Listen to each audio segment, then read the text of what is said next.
Здравствуйте! Как всегда в стенах Госсовета Татарстана вас приветствует программа «Закон, парламент, общество» и я, Матвей Опросин.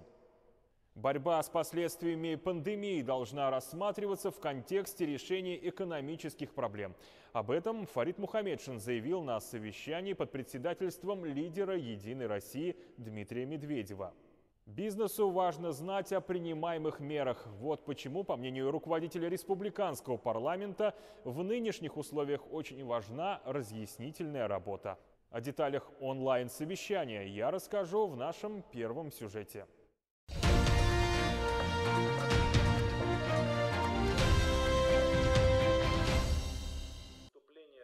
В совещании, которое прошло в формате видеоконференции, единороссы обсудили меры государственной поддержки предпринимателей в условиях распространения коронавирусной инфекции и действия режима повышенной готовности в регионах. Главная политическая сила, партия власти на федеральном уровне, вот после сегодняшнего выступления президента Российской Федерации Владимира Владимировича Путина еще раз показала, что проблема это есть в отдельных регионах больше, в других чуть меньше, но борьба с коронавирусом и ее последствиями, она должна рассматриваться в увязке с экономическими проблемами, которые высветили все сложности во многих отраслях. И малое и среднее предпринимательство, и гостиничный бизнес, и культура, и спорт, и театры, и многие другие направления, которые требуют поддержки. И Владимир Владимирович Путин как раз сегодня как ответ на поставленные эти вопросы, в том числе и от нашей республиканской партийной организации, мы получили. Задача партийцев — представить свои конструктивные предложения, отражающие реальную ситуацию в стране. «Единая Россия» ведет интенсивную работу в регионах, оказывает волонтерскую помощь и правовую поддержку гражданам и бизнесу. Сегодня нам всем вместе надо широкой разъяснительной работой этих возможностей заняться. Каждый, как говорится, в своей отрасли. И для нас важен и нефтяная отрасль важна, как система образующая, и КАМАЗ крайне важен. И я сегодня с радостью слышу, что будет поддержана потребительские возможности покупателей этой продукции, КАМАЗа, АвтоВАЗа, газа. На самом деле, и вот такая поддержка, она, безусловно, свою положительную реакцию мы должны ощутить. В целом я, так же как и вот сегодня Дмитрий Анатольевич сказал, я внимательно записал все эти предложения, прозвучавшие с регионов, наших соседей, Нижний Новгород и другие субъекты Российской Федерации. И девиз, который вот нижегородский коллега Глеб Сергеевич высказал, он у нас уже нашим президентом тоже провозглашен, от поддержки, от загрузки отраслей. Значит, не просто подачки деньгами или временная поддержка какими-то средствами, возможностями, а вот как раз загрузка работающей части с реализацией этой продукции, это как раз тот инструмент, тот путь, на который мы обращаем внимание. Свои предложения единороссы направили в правительство. Кабинетом министров России они обязательно будут учтены.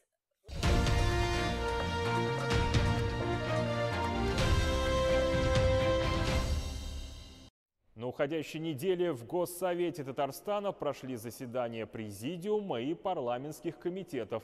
Депутаты назначили дату очередного 9-го заседания Республиканского парламента 6-го созыва, обсудили отчет о деятельности органов исполнительной власти, вопросы организации дистанционного обучения и изменения в жилищном законодательстве. Вся парламентская неделя день за днем в нашей постоянной рубрике.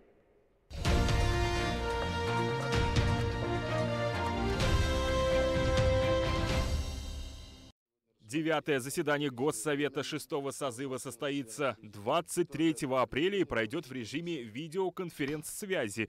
Такое решение было принято Президиумом Республиканского парламента. Как отметил Фарид Мухаммедшин, в непростых эпидемиологических условиях Государственный совет продолжает свою деятельность, перейдя на новый порядок работы. Отменены массовые мероприятия, часть депутатов и сотрудников аппарата работает удаленно. В дистанционном режиме осуществляется прием граждан. Прямо надо сказать, что это первый такой наш опыт, первая такая ситуация в деятельности парламента.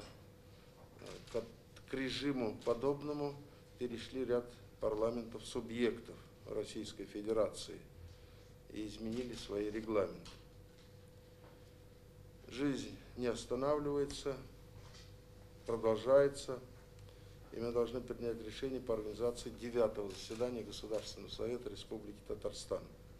Необходимо обсудить внесенные в повестку дня актуальные и обязательные вопросы. Технические возможности современных коммуникаций позволяют нам это сделать в удаленном режиме. Они уже опробованы при проведении заседаний комитетов. Надо прямо сказать, что формат в целом удовлетворил и депутатов, была возможность активно включаться в обсуждение всех вопросов. 9-е заседание Государственного совета пройдет в режиме видеоконференц-связи в 6 специально оборудованных залах. В залах заседаний Государственного совета и Кабинета министров, в конференц-зале Министерства культуры, в Большом зале мэрии Казани, в залах исполкомов города Набережные Челны и Альметьевского района. В каждом из них соберется не более 20 депутатов. Поскольку система электронного голосования имеется не во всех указанных залах, предлагается проводить открытое голосование без использования электронной системы, то есть обычным способом руками. И в начале 9-го заседания предлагается в соответствии со статьей 74 Регламента Государственного совета принять соответствующее постановление. При проведении такого голосования открытого подсчет голосов в соответствии с регламентом поручается счетной комиссии, избираемой из числа депутатов Государственного совета. Проект постановления Государственного совета Республики Татарстан о счетной комиссии 9-го заседания Государственного совета Республики Татарстан с рекомендациями Президиума, если мы примем, подготовлен, он у вас имеется. В состав счетной комиссии предлагается включить по одному депутату из каждого из названных ранее 6 залов. Таким образом, в каждом зале у нас будет по представителю счетной комиссии, который будет осуществлять подсчет голосов. Руководителем счетной комиссии предлагается избрать Чубарова Александра Анатольевича. Он будет здесь, на площадке Государственного совета. Атласов Николай Михайлович, член комиссии Набережной Челны. Воронова Ольга Михайловна в зале Кабинета министров. Михеев Альмир Александрович, мэрия Казани. Мухамадеев Рустам Набиулович в Альметьевске. Рыбакова Людмила Николаевна в здании Госсовета. Тарханова Алсу Абдрахмановна, Министерство культуры, зал. Каждый член счетной комиссии ведет подсчет голосов в своем зале и затем последовательно передает информацию гласно уже председателю счетной комиссии, который будет находиться здесь в зале и оглашает общий итог голосования. Кроме того, на время 9-го заседания для четкой организации его проведения в каждом зале предлагается передать функции секретариата весенней сессии счетной комиссии, то есть чтобы на каждой площадке у нас был представитель, он же и счетная комиссия, и секретариат для учета записок, заявлений, вопросов и так далее, и для связи с основным залом номер 1.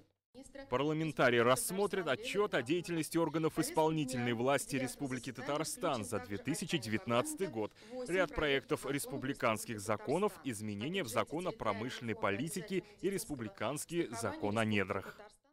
У нас в республике налаженно ведется системная работа по противодействию распространению инфекции. Действует оперативный штаб в правительстве, который возглавляет Лейла Ринатовна Фазлеева, вице-премьер нашего правительства. Президент Республики Татарстан Рустам Нургалиевич Минниханов держит ситуацию на личном контроле. При активном участии политических партий и общественных организаций развернуто волонтерское движение, помощь, адресная помощь пожилым, одиноким проживающим людям и людям с ограниченными возможностями. Здесь подключены многие политические партии, подключены общественные организации, ОНФ, и люди по-доброму отзываются о тех мерах, которые в этой части предприняты. В эту благородную работу активно включились и депутаты республиканского парламента, а также представители органов власти на местах. Я хочу выразить признательность всем депутатам всех уровней, и республиканских, и местных, для того, чтобы они, с той целью, чтобы они продолжили более активно эту очень важную составляющую нашей работы. Надо сказать, что меры, принимаемые органами исполнительной власти, правительством нашей республики, президентом Татарстана Рустемом Нургалиевичем, были одними из первых в Российской Федерации среди субъектов и в значительной мере способствуют снижению, во всяком случае, новых заболеваний и излечению тех, кто находится на самоизоляции. Знаете, что введен запрет на проведение мероприятий с участием большого количества людей, приостановлена работа торгово-развлекательных центров, рынков, спортивных учреждений, ограничено муниципальное транспортное сообщение. Я уверен, что все вы внимательно отслеживаете информацию о деятельности федеральных органов государственной власти, выступлении президента Российской Федерации Владимира Владимировича Путина, о тех дополнительных мерах, которые были предложены и на предыдущих, и на вчерашней встрече с правительством президента страны, главы государства, с правительством Российской Федерации. На заседании Комитета Госсовета по экономике, инвестициям и предпринимательству депутаты рассмотрели изменения в законодательство республики о промышленной политике. Также на обсуждение были вынесены 2 федеральных законопроекта. Несмотря на ограничительные меры, парламентарии продолжают законотворческую работу. В соответствии с установленным порядком отчет о деятельности органов исполнительной власти республики за 2019 год внесен президентом Республики Татарстан Рустемом Нургалиевичем Миннихановым в Государственный совет. Документ структурирован в соответствии с приоритетными направлениями стратегии социально-экономического развития Республики Татарстан до 2030 года. Остановлюсь подробнее на основных итогах социально-экономического развития Республики Татарстан в 2019 году. Объем валового регионального продукта в 2019 году по оценке составил 2 триллиона 584 миллиардов рублей при темпе роста 101% в сопоставимых ценах к уровню 2018 года. Индекс промышленного производства составил 102,4% к уровню 2018 года, объем отгруженной продукции 2 триллиона 877 миллиардов рублей. В сельском хозяйстве объем продукции составил 250,9 миллиардов рублей или 103% сопоставимых ценах к уровню 2018 года. Объем строительных работ составил 363 миллиарда рублей, обеспечен ввод жилья общей площадью 2 миллиона 675 тысяч квадратных метров или 111% к уровню 2018 года. Объем инвестиций, основной капитал составил 640,8 миллиардов рублей, внешнеторговый оборот республики по итогам года составил 15,7 миллиардов долларов США, экспорт товаров составил 12,5 миллиардов долларов США и импорт товаров более 3 миллиардов долларов США. В рамках заседания Комитета по образованию, культуре, науке и национальным вопросам депутаты обсудили проблемы организации дистанционного обучения в Татарстане. На заседании парламентского комитета по жилищной политике и инфраструктурному развитию депутаты рассмотрели изменения в законе об обеспечении защиты жилищных прав граждан. Руководитель комитета Александр Тыгин отметил, документ разработан в целях приведения республиканского законодательства в соответствии с федеральным. Само по себе строительство является локомотивом всей строительной отрасли жилищной. Значит, в целом можно сказать, что прошедший год был достаточно успешный для отрасли ЖКХ. И по объему вводимого жилья в абсолютных цифрах мы вошли в 5 лидирующих регионов. По вводу 2 675 000 квадратных метров введено. План на 2020 год, как вы все знаете, почти 3 миллиона, на 11% больше. Обеспеченность жильем получается 27,4 квадратных метра на человека, очень высокий показатель. И за год свои жилищные условия улучшили 37 000 семей. Общий объем финансирования 1,5 миллиарда. В том числе за счет средств федерального бюджета 1 миллиард, за счет средств республиканского 400 миллионов. Значит, это речь идет о различных социальных программах, начиная с ветеранов, заканчивая детьми-сиротами. Таким образом, структура сданного жилья, значит, в прошлом году, многоквартирного жилья 1 200 000, ну и индивидуального жилья 1 100 000, 8,5 тысяч домов. Из социальных категорий это 98 ветеранов Великой Отечественной войны обеспечено, 134 участника боевых действий, 131 инвалид, 309 детей-сирот получили, на этот год план 600 детей, 33 многодетные семьи составом 267 человек, значит, и 54 семьи молодых. Также в республике ведется и продолжается программа арендного жилья. По жилищно-коммунальному хозяйству. Площадь жилищного фонда в республике 104 миллиона квадратных метров, из них в частной собственности 93. Муниципалитеты управляют 5% жилого фонда. В республике 46 000 многоквартирных домов, из них 84% находится в управлении наших управляющих компаний.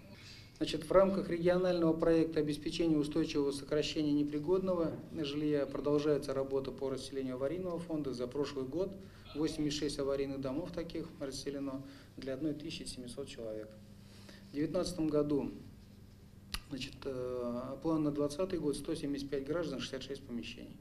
По капитальному ремонту, коллеги, значит, общий объем финансирования 5,5 миллиардов был, из них 3 миллиарда 300 это средства жильцов, остальные средства регионального и местных бюджетов.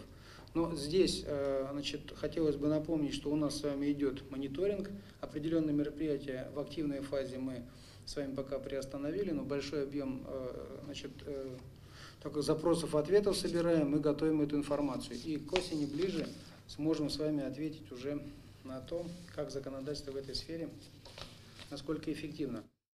На заседании Комитета по экологии, природопользованию, агропромышленной и продовольственной политики парламентарии изучили законопроект о внесении изменений в Республиканский закон о недрах. Документом закрепляется новый вид использования недр для разработки технологий геологического изучения, разведки и добычи трудноизвлекаемых полезных ископаемых.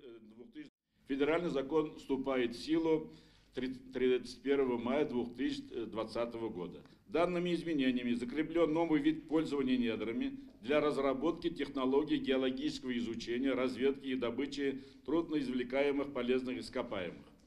Конкретные виды полезных ископаемых для разработки технологий геологического изучения, разведки и добычи, которых недра будут представляться в пользование, будут установлены правительством Российской Федерации. При этом предусмотрено право пользователей недр на добычу трудноизвлекаемых полезных ископаемых в процессе разработки технологий геологического изучения, разведки и добычи трудноизвлекаемых полезных ископаемых. Принятым федеральным законом определены основания возникновения права пользования участками недр для указанной цели, а также сроки, на которые недра представляются в пользовании. Данные изменения федерального законодательства потребовалось отразить в законе Республики Татарстан о недрах. Все необходимые заключения мы получили. В связи с этим, что поправки, вносимые в закон Республики Татарстан о недрах в части совершенствования правового регулирования отношений в области геологического изучения, разведки и добычи трудноизвлекаемых полезных ископаемых, вступает в силу, как я уже сказал, 31 мая 2020 года. После вступления в силу федерального закона вношу предложение принять данный законопроект только во втором чтении.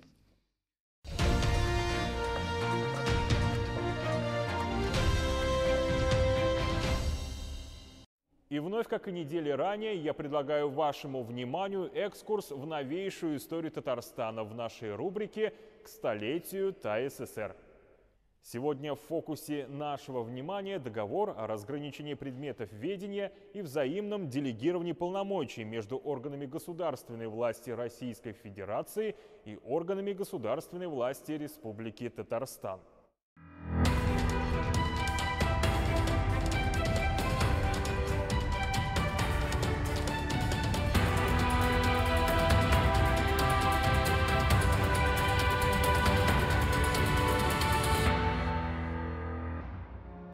Договор был подписан в 1994 году президентами Татарстана и России Ментимиром Шаймиевым и Борисом Ельциным.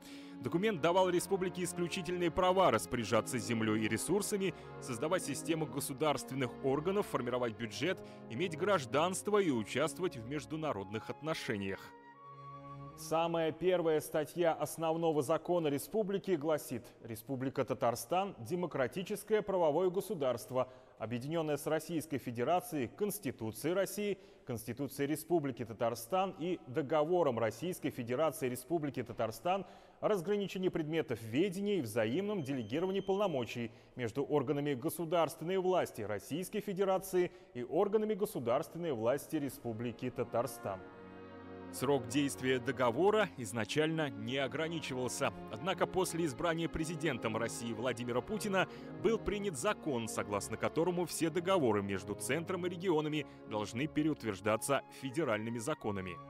После того, как республика приняла декларацию и начала работать над своей конституцией, тем более готовясь к референдуму, мы показали и федеральному центру, и Борису Николаевичу Ельцину на встречах с ним, и Руслану Имрановичу Хасбулатову, что мы не претендуем на несвойственный субъектам полномочия. Мы понимаем, что должны жить в федеративном государстве, где субъекты должны свой чемодан нести в составе Российской Федерации, выполнять конкретно и четко свои полномочия, а федеральный центр должен быть над этими субъектами в своих полномочиях, четко разграниченных будущей Конституцией. Россия вообще никогда не любила договариваться. И тем более с регионами собственными. И на переговорах нам просто говорили, как это может быть договор с собственным регионом, как часть может в целом договариваться. Конечно, внешняя политика в целом – это прерогатива, понятно, федерального центра. Вопросы военные, понятно, это тоже федерального центра. На это никто и не покушался. Вопросы, скажем, денежного обращения, валюты, это тоже все федеральное. Но мы-то хотели, чтобы у нас был собственный бюджет, чтобы сам формировался и сами распоряжались. Ну, в какой-то степени это удалось. Политика Москвы была такая, чтобы дать больше прав Татарстану, но отсечь остальные. Вот была какая задача. Поэтому некоторые вещи просто по факту дали. Новый договор о разграничении предметов ведения и взаимном делегировании полномочий в виде федерального закона был продлен в 2007 году. В компетенции региональных органов государственной власти по-прежнему оставалось решение вопросов, связанных с экономическими, экологическими, культурными и иными особенностями Татарстана. Татарстан все-таки из вот таких сложных условий сумел выйти с минимальными, наверное, потерями. Декларация, Конституция, договор 1994 года. И на протяжении вот этих всех сложных лет республика всегда продолжала оставаться и донором, и всегда производила, производство никогда не останавливалось. Ну и, соответственно, когда появилась возможность еще и распоряжаться значительной долей ресурсов, естественно, это было использовано и во благо граждан. Действие договора закончилось в июле 2017 года. Документ, регламентирующий разделение полномочий между федеральным центром и Республикой Татарстан, остался в новейшей истории нашего региона.